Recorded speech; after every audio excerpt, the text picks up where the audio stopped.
Kalau kita menggantungkan nasib kita pada Allah, luar biasa. Ada seorang syekh, saya dengarkan ceramahnya, menarik sekali. Saya tidak tahu orang itu siapa, tapi cuplikannya saya dapatkan dari seorang teman dari Jeddah yang mengirimkan ke saya.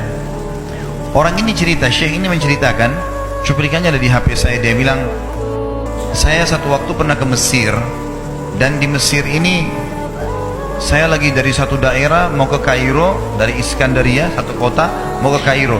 Itu saya tiba di Kairo mungkin sekitar jam 2 malam. Pesawat saya selepas subuh harus berangkat kembali ke Saudi. Dia bilang, saya telepon pengurus masjid, saya mungkin mau mampir di masjid yang saya ceramah kemarin di Kairo itu. Saya mau tinggal di sana mungkin 2 jam 3 jam istirahat. Nanti habis itu baru kemudian saya berangkat ke Saudi habis subuh. Dia bilang, saya masuk ke masjid, tiba jam 2 malam, turun dari mobil, saya lihat masjid lampunya nyala semua nih. Kemudian setelah saya masuk masjid, saya temukan ada orang di mihrab, imam lagi sujud nangis-nangis. Luar biasa, tangisannya itu kalau orang dengar membuat orang yang dengar pun mau menangis.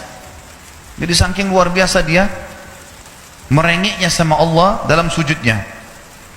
Kata syekh ini, saya pun sambil berdoa sama Allah, ya Allah kabulkan permintaannya orang ini, walaupun saya belum tahu apa yang diminta gitu.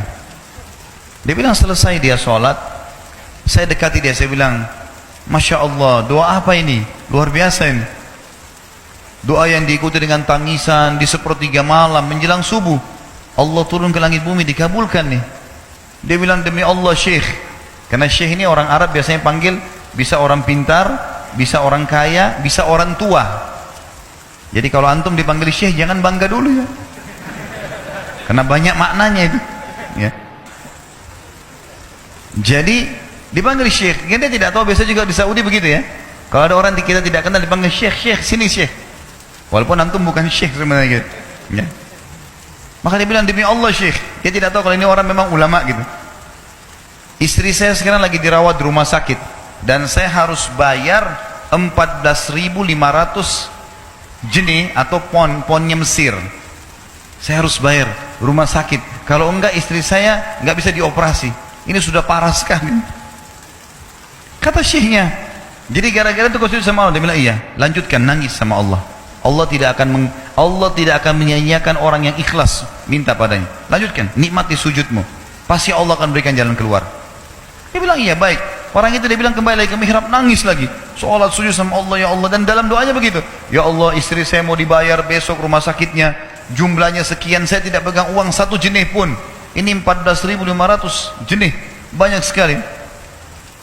Maka dia bilang, orang ini bilang, baiklah kalau begitu. Syekhnya ini bilang, saya mau tidur dulu, saya istirahat 1 jam, menjelang azan subuh dia bilang, ada marbot masjid datang bangunin saya. Sudah azan, saya sholat qobliyah, sholat sunnatul fajr. Waktu iqamah, pengurus masjid tahu kalau dia ini ulama, dipanggil, dia bilang, syekh tolong jadi imam. Dia bilang, saya capek, baru istirahat 1 jam 2 jam malam, biarlah imam. Dia bilang, tidak apa-apa, ayat-ayat pendek aja, baca surah-surah pendek aja. Kata syekh, baiklah. Dia bilang, saya baca surah-surah pendek. Rupanya mikrofon masjid karena keluar di luar, ada satu pengusaha Mesir, apartemennya itu dekat masjid, dan dia suka ikuti ceramahnya syekh ini di YouTube. Dia bilang, turun dari apartemennya, ikut sholat berjamaah di masjid, karena dia kenal suaranya orang ini gitu. Begitu selesai sholat, dia bilang, saya lagi zikir, datang orang itu. Dia bilang, syekh, ahlan wa sahlan di Mesir, saya salah satu penggemar anda di YouTube, dan saya dengar suara tadi. Saya tadi mau sholat di masjid lain, saya ke masjid ini. Dia bilang, syekh, saya mau minta tolong satu hal. Kata syekhnya, kenapa? Dia bilang, saya sudah ngitung zakat uang perusahaan saya harus alokasikan 14.500 jenih. Kata syekhnya, orang itu bilang, saya mau alokasikan zakat saya 14.500 jenih. Kata syekhnya, saya nangis, dengar itu. Nangis, saya terisak-isak. Kata orang itu, kenapa anda nangis? Syekh bilang, saya nggak bisa jelasin. Dia bilang, saya nangis terus. Kemudian saya lihat ke kiri kanan di saf, mana orang yang tadi malam sholat tahajud tuh? Ada di ujung. Dipanggil sama syekh, fulan kesini, datang. Dia bilang, ceritakan masalah kamu apa? Dia bilang, syekh, saya punya masalah, istri saya dioperasi, harus bayar 14.500 jenih hari ini, kalau tidak nggak operasi. Kata syekhnya, tiba-tiba si pengusaha ini nangis-nangis. Orang ini juga heran, kenapa kalian berdua menangis? Dia masih bingung kenapa gitu. Kata syekhnya, biarin orang ini yang jelaskan. Yang punya usaha bilang apa? Demi Allah Syekh, saya sudah 1 minggu taruh uang ini di lemari saya, sudah 1 minggu. Setiap hari istri saya bilang, turunkan, lakukan haknya Allah, zakat itu keluarkan. Dia bilang, saya ingin dapat 1 orang yang saya kasih langsung daripada saya bagi-bagi. Saya mau 1 orang saya kasih, selesaikan masalah dia, dan Allah selamatkan saya di akhirat. Orang ini jadi nangis. Orang yang punya minta butuh nangis. Kata pengusahanya, ini uangnya silakan, 14.500. Semoga Allah selesaikan urusan saya di akhirat gara-gara saya bantu kamu. Kata syekhnya, demi Allah yang terjadi, orang ini yang siapa namanya, orang yang punya uang ini, yang dikasih uang, dia tiba-tiba lupakan saya dan lupakan si pemilik uang.